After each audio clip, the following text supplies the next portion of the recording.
afraid to face tomorrow, or whatever may lie beyond tomorrow? Do you think you're up to spending a weekend on the moon, or entertaining house guests from Mars? Can you and your children adjust to the strange, new, wonderful world that is being wrought in the test tubes and cyclotrons of science? Beyond tomorrow? Beyond Tomorrow, a new program of probabilities drawn from the vast library of science fiction, where anything is possible and possibly may happen to you. Tonight, based on a famous story, The Outer Limit by Graham Dorr, the tale of a pilot of an experimental jet rocket aircraft about to be hurled 40 miles out from the Earth's surface into the limitless boundaries of space, and there to receive the most terrible warning in the history of man.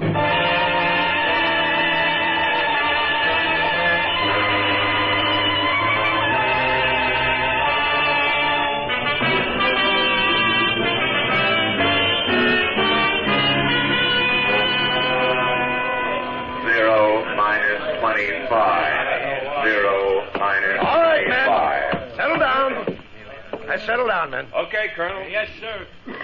All of you will want to know why we took you out of whatever warm beds you were in. Got a reason. The RJX-1. Yeah, that's right, the RJX-1. The top secret experimental rocket jet aircraft. We've been babying it, nursing it, staying up nights with it for 16 months now. This morning, Major Westfall is going to wean it. Bill is going to take her out and beat her up to death. I can't impress upon you men how extraordinary this flight is. It's an 8-rocket ship. 8 rockets. That's what I said, 8 rockets. 8 rockets designed to take man into areas of space that have never been explored before. And at a rate of speed to which no pilot has yet been subjected. Some of you men have already flown many times the speed of sound, so I don't have to tell you very much. Joe? Yes, Colonel? You'll lead the F-86s. You and the other 3 jet boys will be Bill's chase planes. We want observation at 35,000 feet. Yes, sir. Okay, here's how it plays. Pull the curtains on the map, will you, Sergeant? Yes, sir. You see it circled here, your rendezvous point. We designate it Point X. It's roughly over Boulder Dam. 0 hour is 0900. Joe, you and your jets will take off at 0 minus 15. You got that? Yes, sir. You F-86s will make conventional climbs to 30,000 feet.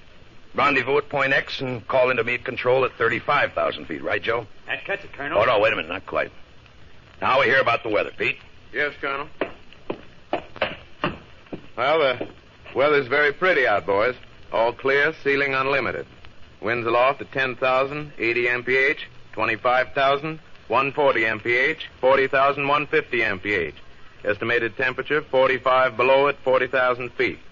There's some scattered clouds northwest of Point X at 15,000 feet. Stratus at 30,000 feet, 30 miles east of Point X, east. We expect no change for 3 hours. That's it, sir. Okay, Pete. Joe, you and your boys go unwrap your F-86s. Have a nice time. Yes, sir. Come on, boys. Major Westfall, stick around. I want to talk to you. Okay, Hank. How you feeling, Bill? Why? You worried, Hank? Don't worry. Look, Bill, you've got only 10 minutes of rocket fuel. Get rid of those jets before you fire the rockets. Fire only one rocket at a time. Yeah, that's right. Now, look, I'll be listening in on the public address at control. I won't bother you until you're airborne. It'll be between you and the tower until then. All right, don't worry, Hank. I'm going to fly that baby higher and faster than anybody ever did before, just like you said. I'm going to take it up and I'm going to bring it back. And then you and I'll have dinner together.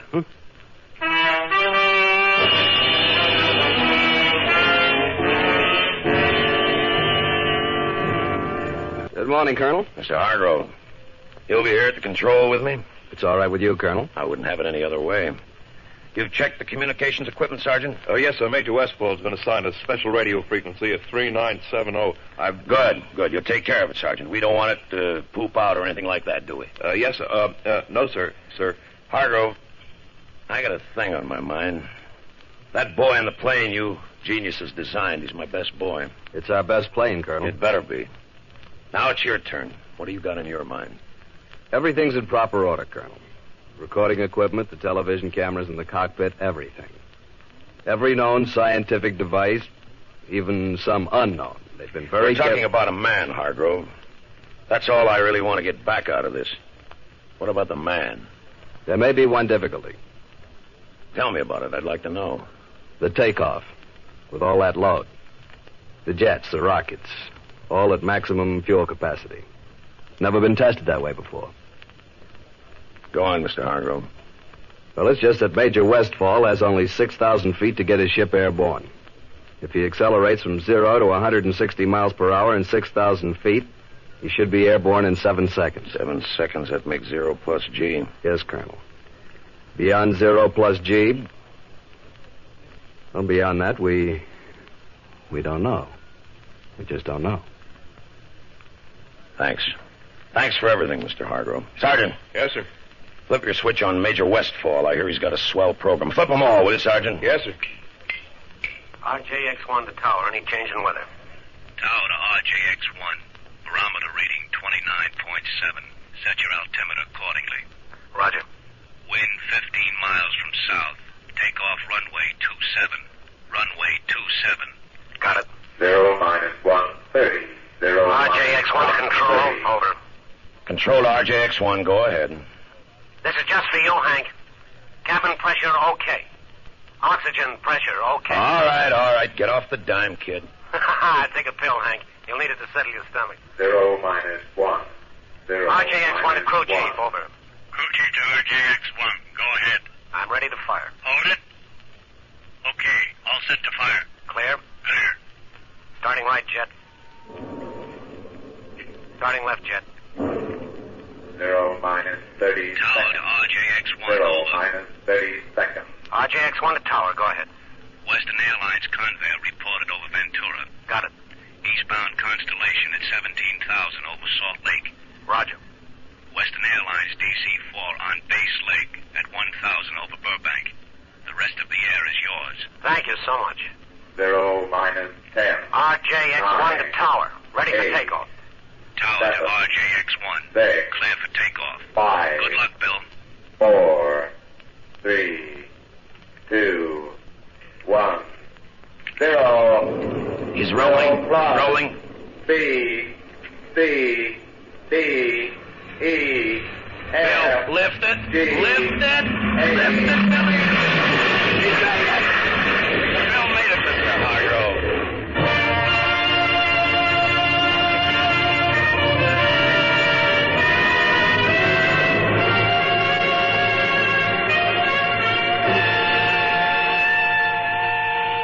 RJX-1 to control. RJX-1 to control. Come in. Control to RJX-1, go ahead. Everything's great, Hank. It's a doll, baby. Hey, you must have been kidding with that takeoff, weren't you? It took that long to get off. That makes it a takeoff. How fast are you climbing, kid? 1,700 a minute, airspeed 550. Retract your landing gear, it'll help. Oops, sorry. Call me at 20,000.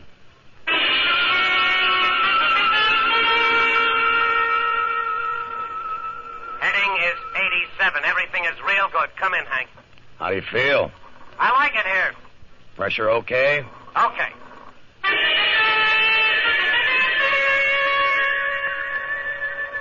F-86 leader to control. F-86 to control. Come in. Control to F-86 leader, go ahead. F-86 observing RJX-1. He's really tearing, Colonel. Over point exit 35,000. On schedule, Joe? On schedule.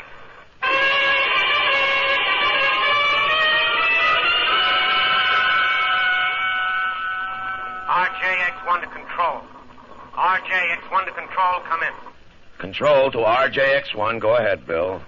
40,000 feet, Hank. Still a down, baby? Still is. Ready to pressurize. Can you hear me okay, Hank? Coming in fine. Pressurized. Ready to prime rocket system in 5 seconds. Primed. Dropping right jet. Dropping left jet. All clear. Good luck, Bill. Firing number 1 rocket. Fired. Oh! Taken back. Firing number 2 rocket. Fired. Hey, hey! Okay, Bill, what is it? Bill! receiving me? Control to RJX1. Come in. Come in, RJX1. Hello, Bill. Come in. Control to F-86 leader. Control to F-86 leader. Come in. F-86 leader to control. Go ahead. What about it, Joe? F-86 observing RJX-1. RJX-1 at approximately 60,000 feet, maintaining a heading of north-northwest. I can barely make him, Colonel. Try calling. Okay. F-86 leader to RJX-1. F-86 to RJX-1. Come in. Come in, RJX-1. Come in. Mr. Hargrove. F-86 to RJX-1. Share it with me, Mr. Hargrove. F-86 to Sit RJX-1. here and run your fingers through your hair and Come in, RJX-1. wait and think about it and share it with me. F-86 to RJX-1. F-86 leader to control. F-86 leader to control. Come in. Go ahead, F-86 leader. We've lost him, Colonel. Stay up there, Joe, for as long as you can. What do we do now, Colonel? I just told you, Mr. Hargrove. We wait. You and me, we wait. We've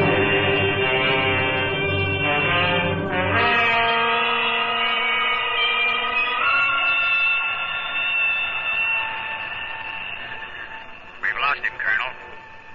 You haven't lost me. I can hear you, Joe. Stay up there, Joe, for as long as you can. Hello? Hello? Hello? I'll try another frequency, Joe. RJX1 to F-86. Can you make me? RJX1 to F-86. Come in. Come in. No good, huh? I'll switch back to Channel Charlie.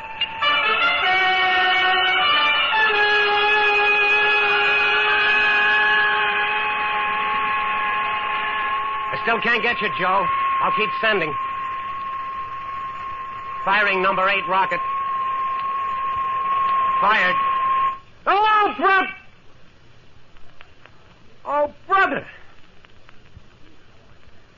RJX-1 to all you ships at sea, to all you people anywhere. This is Bill Westfall approaching 210,000 feet. That's 40 miles straight up in the air, all you people, and that's where I am. You never saw anything like it. No clouds. A color no one ever named before. And silence. 8 rockets roaring at my tail, and I can't hear them. Their sound will never reach me at 1,800 miles an hour. Silence so complete that the ticking of the clock on my instrument panel is a hammer in my brain. Silence. Otherwise, nothing. Nothing except... No, nothing at all.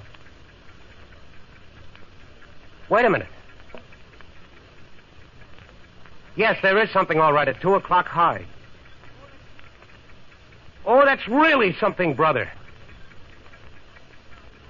Maybe a flying disc, and this is a big one. Spinning like a top, and it's coming toward me. Can you hear me? Can you hear me? Listen. Something has just happened. Something, a missile, a shot, maybe, through the canopy. My pressure is going down. Something is happening to me. This thing, it's like a magnet. I'm being pulled toward it. I've lost control of my ship. I've no control. I'm going through decompression. I'm on the verge of unconsciousness. I'm blacking out. I'm black.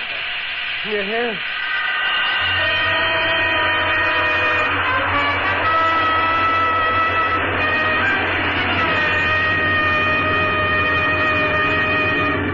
You are listening to The Outer Limit, starring Frank Lovejoy in another thrilling adventure on the exciting new science fiction series, Beyond Tomorrow.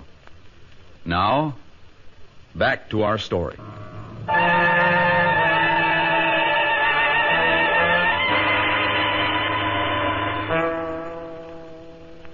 He had only 10 minutes fuel. He's 3 hours overdue. Well, that's that, Colonel. Well, wait some more, Mr. Hargrove. There's no point to it. May I make a suggestion, Colonel? What? Give it up. Make your report to Washington. What about you, Mr. Hargrove?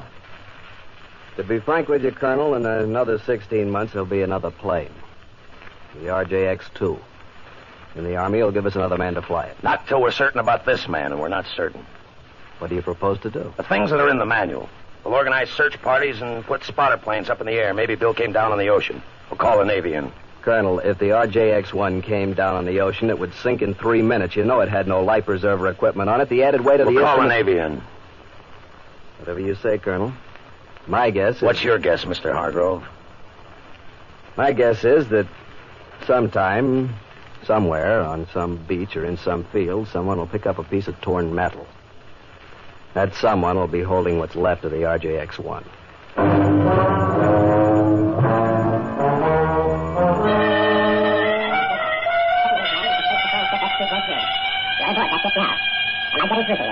Can you understand me? But there is no manifestation that we're in communication with him, sir. Yes, sir. I am Zeglon.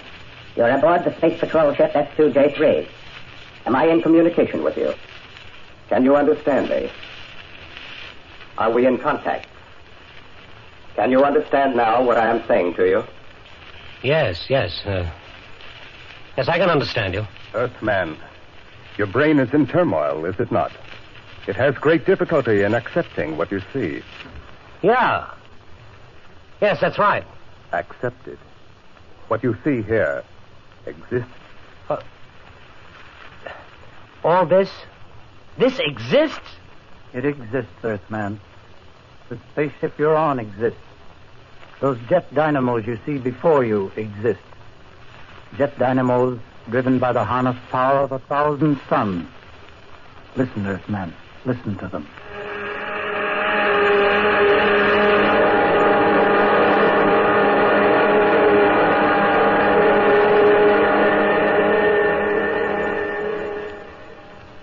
Do you know what happened as you listened, Earthman?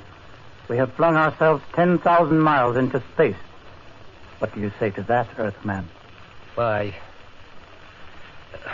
I don't know what to say. It's beyond the conception of your Earth brain. Then conceive this. Try to move, Earthman. You're not bound in any way. Try to move. Don't strain. It's impossible for you to move. There's a screen of force aimed at you. Now it's turned off. You may move about, Earthman. Proceed, Zeglon. Yes, Commander.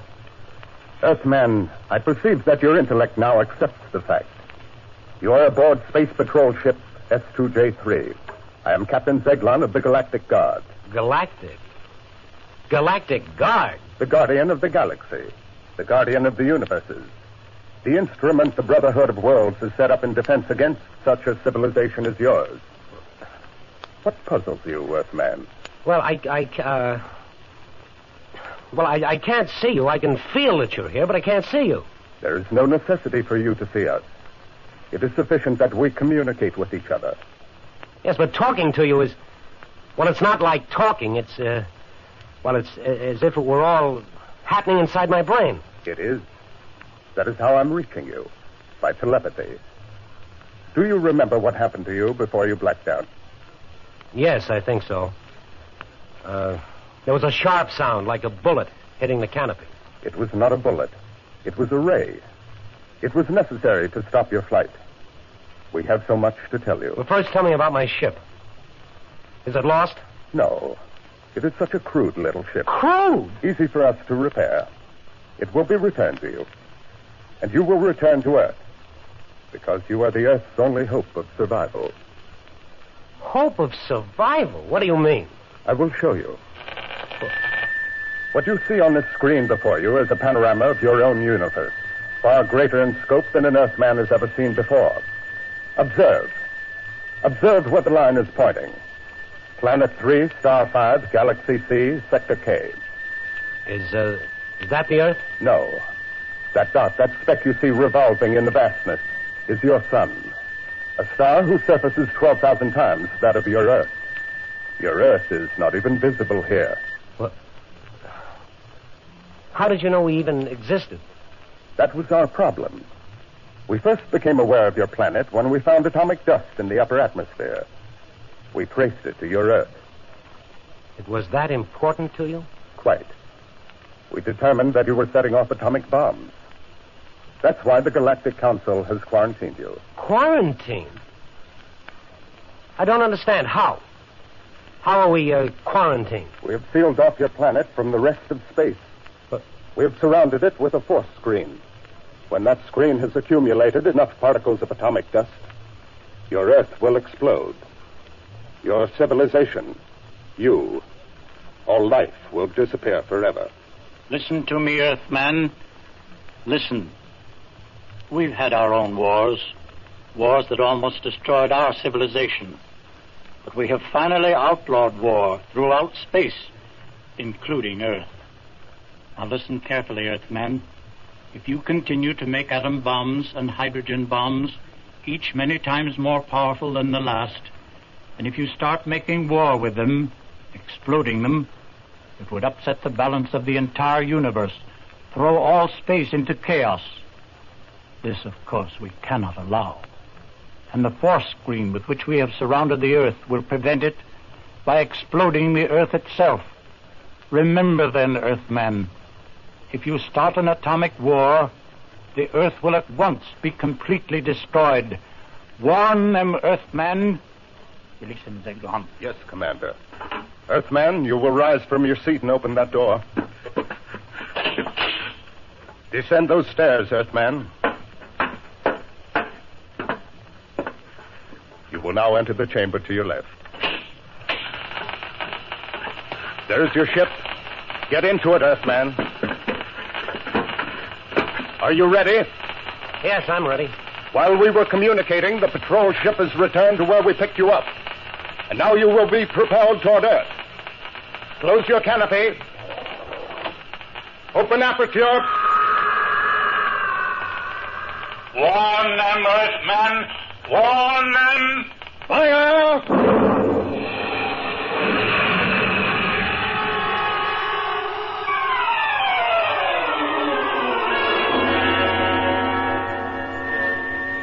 RJX-1 to tower. RJX-1 to tower. Come in. RJX-1 to tower. Come in, tower. Tower, the funny man. You loaded, kid? How did you get in on this frequency? Listen, this is RJX-1. RJX-1 coming in for landing. Give me landing instructions. Tower, the funny man. Impossible that you're RJX-1. He's 10 hours overdue. Get away from the area. Area cleared for bomber practice approaches. This is Major Westfall and RJX-1. Come on, kid, give me landing instructions. I have no fuel. I'm gliding. What? Hey, yeah, I see you now, Major. Wait a minute. I'll restrict the area. Okay, RJX-1. Go ahead. Approximately 6 miles north of field. Clear area for 10 miles. Being cleared. What's your altitude? 10,000. Estimate 6 minutes to land. Tower to RJX-1. You are cleared to land. Runway 9. Wind east-southeast 15. Roger. Coming down.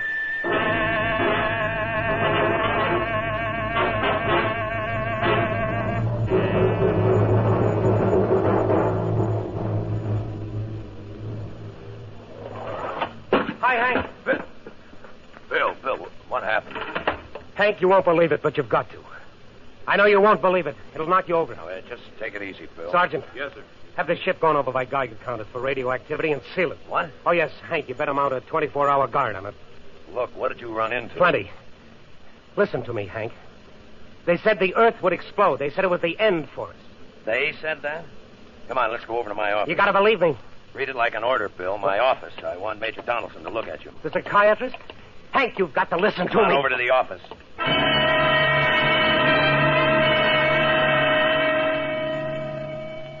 Well, that's the story, Major Donaldson. I see. Well, Hank, you believe it, don't you? Well, Major, what do you think? I'm not sure. Bill, these men from Mars. I didn't say they were from Mars. Did you hear me say anything about men from Mars? No, you didn't. All I'm trying to tell you is this. Whoever those people were, they knew all about us, everything. And they warned me.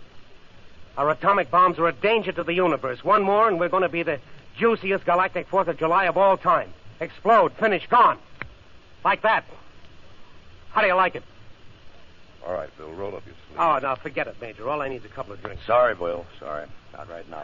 Let the Major give you a hypo. Now, look, I got a drink coming, a lot of drinks. Later. Come on, Bill, the sleeve. You heard him, Bill. All right, yes, all right, if it's in order. Go ahead. There. You'll be okay in a few hours. I'm okay now. Sure. We'll leave you here, Bill. It's all right if Bill sleeps in here, isn't it, Colonel? Sure. Yeah. Well, maybe you'll believe me tomorrow. You'd better. Come on, Major.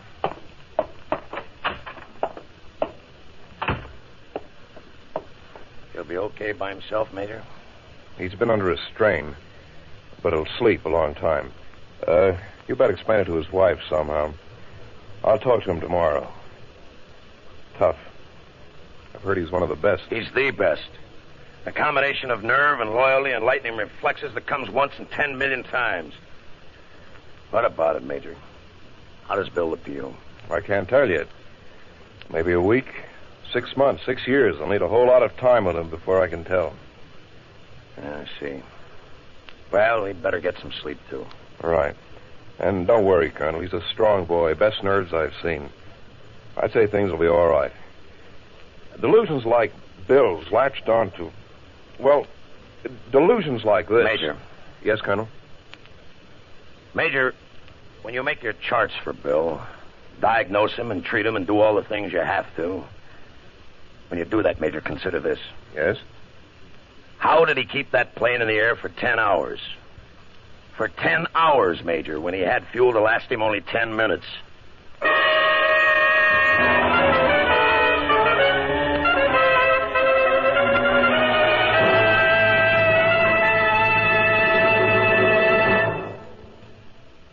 Tonight's story, The Outer Limit by Graham Dorr, was produced and directed by William N. Robeson. The adaptation for radio by Morton Fine and David Friedman starred Frank Lovejoy.